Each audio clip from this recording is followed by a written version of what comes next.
Alright, how you guys doing today? This has been so finally right now we are at the production about the Pro-Liner, and this product which is we are going to use that this time it's only 35 millimeter diameter, and that's particular, as I mentioned earlier, particularly using for the enduro in the plus. Also you can use the downhill as well, especially protect your rings. Later now we're after printing the logo, and then we are going to use the spatial like density and then make it like a circle. So especially for you guys, when we receive the package, it's much easier to use.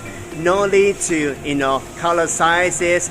That's very practical, especially when you insert the Pro-Liner directly to your tire, and then you can use it right away. Of course, if you want to do like tubeless, you have to prepare convert your ring into the tubeless, which is the bulb stand, pass the ring tape, and then you can use the Pro-Liner inside altogether. Alright, so then I'm going to show you more. Cheers, bye bye.